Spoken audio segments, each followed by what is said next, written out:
علم بالقلم وعلم الانسان ما لم یعلم۔ آغاز ہے رب جلیل کے بابرکت نام سے جس نے انسان کو علم و حکمت اور عقل و خرد جیسی لازوال نعمتوں سے نوازا اور خلافت عزی کے عظیم منصب پر فائز فرمایا۔ لاکھوں درود و سلام ہو فخر موجودات سرور کائنات حضرت محمد مصطفیٰ صلی اللہ علیہ وسلم پر، ان کے آل بیت اطہار پر اور ان کے مخلص اصحاب پر۔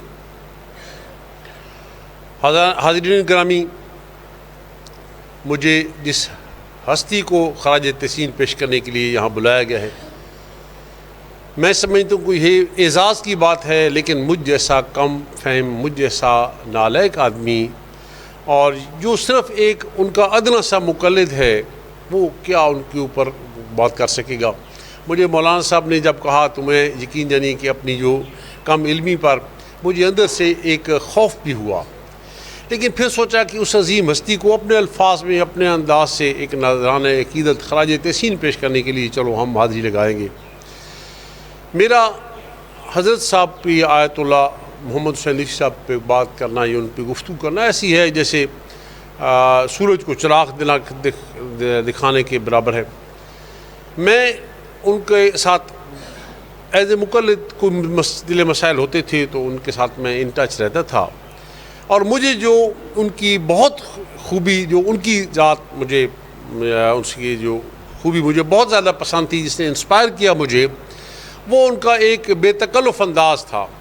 باقی آپ علماء کے ساتھ بیٹھے ہوتے ہیں نا تو کوئی مسئلہ پوچھتے ہیں تو ایک ہیزیٹیشن سی، ایک ہچکچاہٹ سی ہوتی ہے، اور بعض اوقات ہمارے کچھ علماء بھی کچھ سوال اگر تھوڑا سا مطلب کر دیا جائے شاید تو صاف ظاہر ہے کہ ہم لوگ وہ پروٹوکول یا وہ جو تو وہ جناب چہرے سے مطلب ناخوشگواری کا اظہار لگتا ہے یا اس کی حوصلہ افزائی اس طرح نہیں کرتے۔ قبلہ صاحب کی ایک خوبی رہی کہ جو کس قسم نے کہا آپ نے الٹا سیدھا جواب کیا، جو مرضی انہوں نے انتہائی خندہ پیشانی کے ساتھ اس کا جواب دیا۔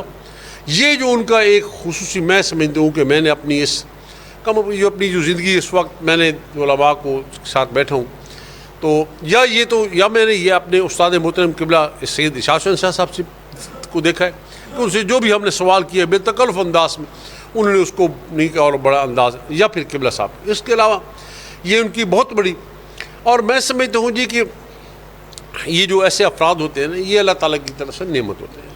جیسے انبیاء ہیں، تاریخ آپ انسانی تاریخ اٹھائیں، حضرت آدم سے لے کے عیدب تک جتنے بھی انبیاء علیہ السلام آئے وہ اللہ تعالیٰ کی نعمت تھی۔ پھر آئمہ وہ نبوت کا سلسلہ ختم ہوا اور اس کے بعد امامت کا سلسلہ شروع ہوا، اور امام آخر الزمان کے بعد ایک سلسلہ جو ہے ہمارے یہ ذمہ داری جو ہے مجتہدین اور علماء کرام پہ آئی، اور انہوں نے قوم کی سرپرستی کی ہر دور میں اور ہر وقت میں، اور مشکل ترین حالات میں بھی انہوں نے اپنے اس فریضے اور اپنے اس وظیفے سے کبھی بھی انہوں نے اس پہ کوئی کمی نہیں کی۔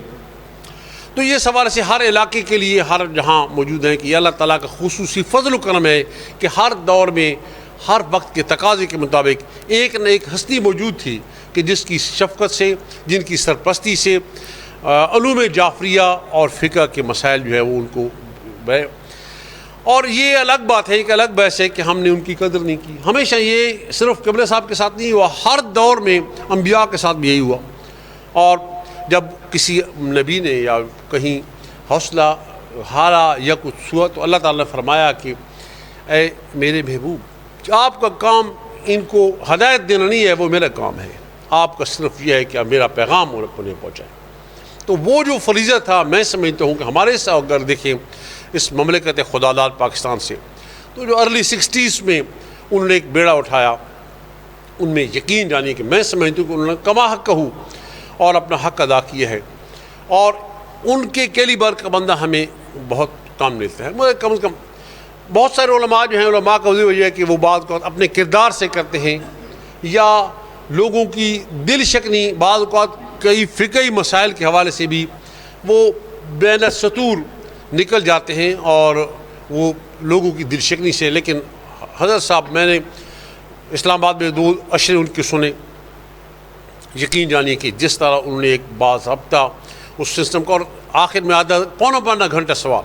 وہاں اسلام آباد کی ایک جنٹری موجود ہوتی تھی اور ایسے ایسے سوال کیے جاتے تھے ان کی ذات کے حوالے سے بھی اور فقہ کے حوالے سے بھی مسائل کے, لیکن انہوں نے اتنا خندہ پیشانی سے ان کو جواب دیتے تھے کہ میں سمجھتا ہوں کہ یقین. اور انہوں نے اس تقریر میں پہلی مجلس میں پور کرے کہ بند کر دیا, اور پھر بہت سارے اہل سنت بھی وہاں بیٹھے ہوتے تھے. قبلہ صاحب انہوں نے کہا تھا کہ اسلام جو ہے بیسیکلی 5 چیزوں کا, انہوں نے پورے پہلے اسی پر 5 چیزوں کا: حسن عقیدہ, حسن عمل, حسن معیشت, حسن معاملہ اور حسن معاشرت. یہ اس پہ انہوں نے مجالس 5-10 پڑھی. اور میں سمجھتا ہوں کہ آج بھی وہ جو بہت سارے جو ہمارے دوست اہل سنت ہمارے ساتھ ہیں, ارے یار یہ تو ہم تو اور قسم کا شیعت کے بارے میں سنتے ہیں, تو میں سمجھتا ہوں. اور انہوں نے یعنی وہ واحد, یا میرے علم میں کم از کم میں نے کہ واحد وہ عالم تھے کہ جنہوں نے کوئی ان سے مسئلہ پوچھا گیا انہوں نے جو ٹھوک بجا کے اس کا جواب دیا, بڑی جرت. اور کاش, اور پھر جہاں بھی افراد یا قومیں ایسی ہستیوں کی قدر نہیں کرتی تو پھر ان کے ساتھ یہی ہوتا ہے جو آج کل ہمارے ساتھ ہو رہا ہے. اس وقت مطلب اعتقادات کے حوالے سے جو جن خلافات کا ہمیں سامنا ہے, کاش کہ ہم اس وقت جب یہ سلسلہ آغا صاحب نے سلسلہ آگے شروع میں 1963 مڈ 60s میں یا ارلی 60s میں جب یہ وظیفہ اور جب یہ جہاد شروع کیا تھا, کاش کہ اس وقت تمام علماء ان کی آواز کے ساتھ آواز ملاتے اور ان کا ساتھ دیتے اس کھلام کے لیے. مطلب یہ نہیں کہ انہوں نے ان کی کسی بات کو رد کیا, یہ کوئی کسی بھی نہیں ہوا, کسی عالم نے, کسی مجتہد نے, کسی یہاں اس علاقے میں ان کی بات کو رد نہیں کیا, لیکن اس انداز سے اس کو اون نہیں کیا, اس انداز سے ان کا ساتھ نہیں دیا کہ جو ان کو جس طرح کرنا چاہیے تھا. اگر تمام علماء اس وقت متحد ہو جاتے اور ان کا اس طرح, تو میں سمجھتا ہوں کہ آج جو اس وقت ہمیں پرابلم ہے, ہمارے جو آئے دن نئی خرافات ہمارے اندر شامل, یہ نہ ہوتی. میں یقین ہمارے دوستوں کے ہم اکثر و بیشتر برادر سنت بیٹھے ہوتے ہیں. میرے ایک دوست نے کہا کہ یار ہم شیعت کو جب پڑھتے ہیں تو ہمیں کہتے ہیں یار اس جتنا تو جامع اور اتنا تو اچھا مسئلہ کی کوئی نہیں ہے, لیکن جب ہم آپ کو دیکھتے ہیں اور یہاں جو, تو پھر ہمیں کہ کہاں کہیں فرق ہے. میں نے کہا یہ ہمارے پاس یہ پرابلم ہر جگہ ایسی ہے. تو یہ اس حوالے سے اگر آپ دیکھیں انہوں نے جو کتابیں لکھی تھیں اصلاح عزاداری اور اپنا, تو رسول ان اگر اس حوالے سے ان کی جو ان کو دیکھیں تو میں سمجھتا ہوں کہ آج وہ اس پہ ہم نے اگر عمل کیا ہوتا تو آج یہ ہوتا. تو لہذا آج میں سمجھتا ہوں کہ وہ ایک میں شعر ان کی نظر کروں گا کہ مت سہل انہیں جانو پھرتا ہے فلک برسوں, تب خاک کے پتے سے انسان نکلتے ہیں. ایسے افراد قبلہ صاحب جتنے کیلی بار کی ان کے قد کاٹ کے افراد ہزاروں سال بعد پیدا ہوتے ہیں, اور یہ ہماری اپنی نالائکی سمجھیں کہ ہم ان سے اس طرح استفادہ نہیں کر سکتے ایز اے انفرادی طور پر بھی اور ایز اے اجتماعی ملت اسلامیہ اور ملت جعفریہ کی طور پر بھی. ہم ان سے جس طرح استفادہ ہمیں ان کا کرنا چاہیے تھا ہم نہیں کر سکے, اور ہم ان کے لیے دعا گو ہیں رب کریم ان کو جو اپنی زندگی میں یقین جانے میں نے کتابوں کی لسٹ اس دن دیکھ رہا تھا کہ اگر اس کو تقسیم کیا جائے ان کی زندگی پر تو ہر روز 300 صفحے بنتے ہیں. قبلہ صاحب آپ اندازہ لگائیں کہ اگر اس کو اپنی لائف پہ کریں نا تقسیم, تو قبلہ صاحب ایک دن میں 300 پیجز انہوں نے لکھے ہیں. یوں صرف 7 مجالس بھی پڑھی ہیں اور کام بھی کیے ہیں. میں سمجھتا ہوں کہ یہ بہت بڑا اس قسم کا مجھے کوئی آپ دکھائیں بندہ کو اس حوالے سے گزشتہ ایک صدی میں کہ جو اس کیلیبر کا بندہ ہو کہ جس نے مجالس بھی ہوئی ہوں, پورے اپنے تمام مدارس کی سرپرستی بھی کی ہے, مدارس ملائے بھی ہیں, باقی بھی سارے معاملات چلائے, اور یہ اتنا بڑا کتابوں کا ایک ذخیرہ, اور پھر مخالفت کے باوجود بھی ذرا بھر بھی ان کے پائے استقلال میں ایک لمحہ بھی لغزش نہیں آئی. یہ بہت بڑی بات ہے. تو بہرحال ہم اللہ کریم اپنے پیاروں کا صدقہ, اہل بیت کا صدقہ, پنجتن پاک کا صدقہ, پوری زندگی کی جو ان کی کاوش ہے اس کو اپنی بارگاہ میں قبول فرمائے, ان کو جنت فردوس سائے اہل بیت میں جگہ عطا فرمائے. اور ہمیں آج بھی وقت ہے, اب بھی میں اپنے نوجوانوں سے کہتا ہوں کہ ان کو اسٹڈی کریں. ایسے افراد مرتے نہیں ہیں, ان کے افکار زندہ ہیں، جب تک ان کے افکار زندہ ہیں تو وہ زندہ ہیں. بس ایک جہان سے یہ موت ایک پروسیس ہے. جیسے پیدائش انسان کو اس دنیا میں لے آتی ہے، موت انسان کو اس دنیا سے اگلے جہان میں لے جاتی ہے. یہ اینڈ آف لائف نہیں ہے. لہذا آپ آج ضرورت اس کی ہے کہ ان کے افکار سے ہم ان کو افکار کا مطالعہ کریں اور اپنی انفرادی اور اجتماعی زندگی میں ان کو نافذ کریں. میں سمجھتا ہوں کہ یہی ہماری ذمہ داری ہے، یہی ہمارا وظیفہ ہے. آپ ایک ان کی مغفرت کے لیے دعا بھی کریں، ان کے لیے ان کی زندگی پہ جو ان کی کامیابی ہیں، جو ان کی اچیومنٹ، ان پہ ڈسکس کریں. اور ساتھ یہ ہے کہ اپنا محاسبہ بھی کریں. یوم ہمارے لیے ایک تجدید عہد کا دن بھی آج ہے کہ ہم ان کے فرمودات پر، ان کی جو کتابیں ہیں، ان کی کتب، ان کی جو ارشادات، ان کو ہم مطالعہ کریں، ان کے کام کو، اور اس پہ عمل کرنے کے لیے کوشش کریں. اور اللہ تعالیٰ سے دعا کریں کہ بہرحال ہمیں ان افکار حسینی پر عمل کرنے کی توفیق عطا فرما جن کے لیے انہوں پوری زندگی مرحوم نے آیت اللہ نشی صاحب نے وقف کر دی تھی. رب کریم ہمیں ان افکار پہ عمل کرنے کی توفیق عطا فرما، ہماری صفوں میں اتحاد عطا فرما، اور ہمیں صحیح معنوں میں اپنے دین، اپنے مسلک کی معرفت عطا فرما، اور اس پہ عمل کرنے کی توفیق عطا فرما. آخر میں ایک تھوڑا سا ویسے لوکل حوالے سے کہ ہم کچھ پچھلے سال سے ہم نے ایک مشی کا سلسلہ شروع کیا.